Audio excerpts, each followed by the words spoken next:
Another day of Champions League football in the books. You got Barcelona beating PSG 3-2 in France. And then you got Atletico Madrid taking care of Dortmund 2-1 in Madrid. Now, let's get into the post-match reaction. Let's start with the better game, right? Now, PSG versus Barcelona, I think that everybody was looking at that matchup more so than Atletico Madrid versus Dortmund. Now, these two games, they were very good, but they didn't live up to the Real Madrid versus Man City and the Arsenal versus Bayern Munich games that we saw the day before. But looking at this game, I predicted on aggregate PSG to advance 4-3. Now, obviously, that cannot happen with Barcelona leading 3-2 after the first leg.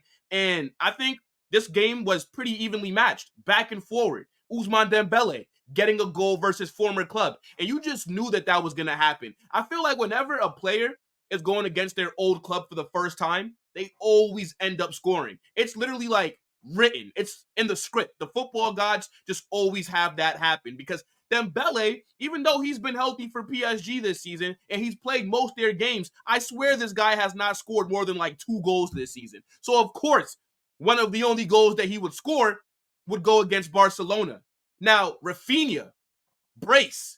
I mean, look, the guy looked like a different kind of player tonight. He's looking like the guy that we saw at Leeds. I mean, since he's joined Barcelona, I've been saying that he might not be Brazilian because you guys know I love my Brazilian ballers. But Rafinha was looking like he was from Chile or something. He's been looking like a fraud. But today, he stepped up in a big way. I also used this match for a little lone watch. You know what I'm saying? I'm watching my future striker, Mbappe. And I'm not going to lie. He didn't do anything today. He didn't look that good. Didn't look that clinical. I think that Barcelona defended against him pretty well. And when I look at this PSG side, I'm like, damn, they look pretty average.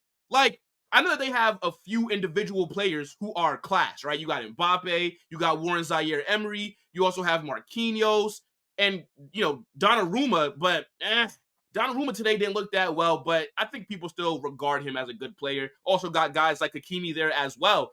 But just overall, PSG squad is kind of mid. Like, if you drop PSG in the Premier League, where do they finish? Probably 8th or 7th? Like, do they have a better team than Aston Villa? Like, their midfield is a joke.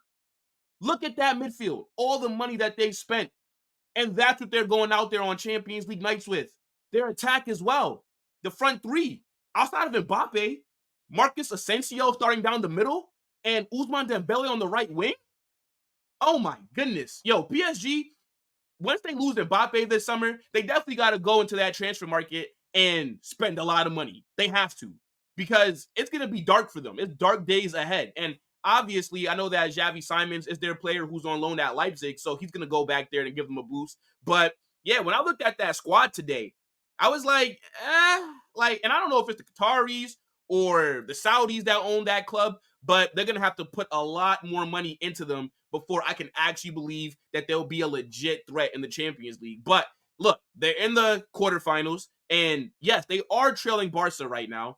But I think that leg in Spain is going to be very crucial. But Barcelona right now, they definitely do have the advantage. As I said, Rafinha, he played really well today. I don't understand why they took him off. He looked on it. On top of that, Pedri comes on a minute later, provides an assist. Good pass from him. And then you have Christensen, who also came on and scored like the next minute. So Barca's subs were very impactful for them today.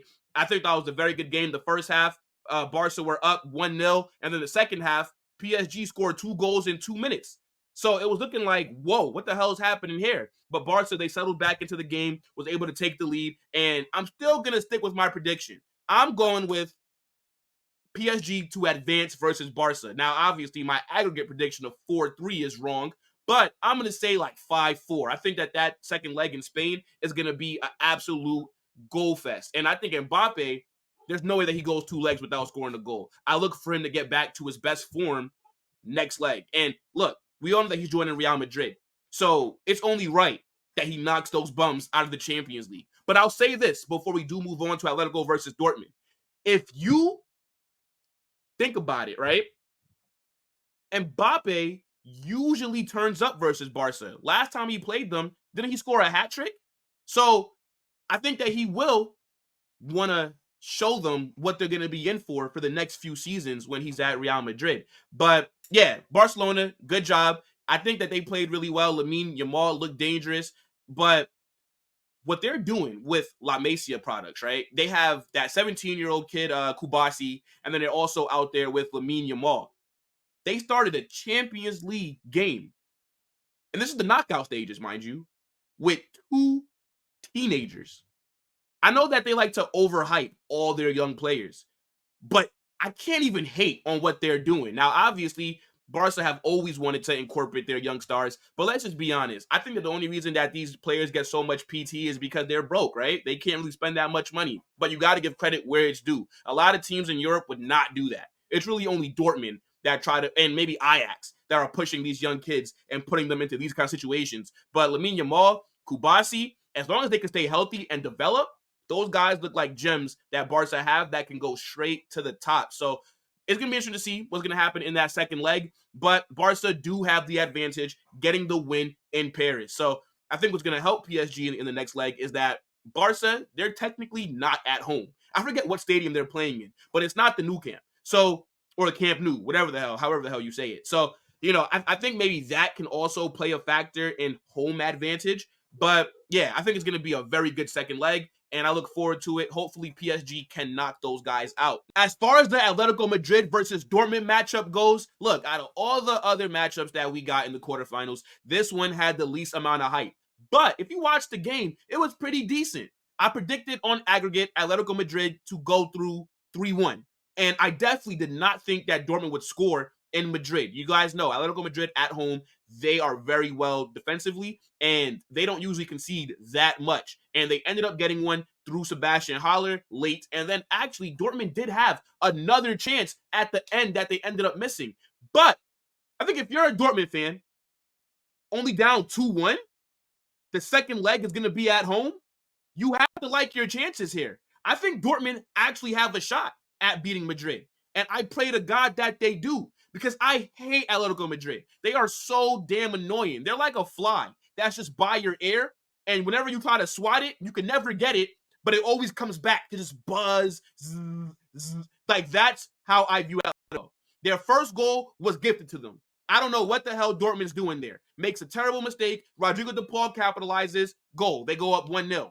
And then Samuel Lino, the left wing back for Atletico Madrid, is a baller. I've only noticed him starting this season, but whenever I watch Atleti play, this Lino guy is involved. He's causing problems. Where the hell did he come from? Atletico Madrid be having these unknown players that they make really good. What the hell? This kid is nice.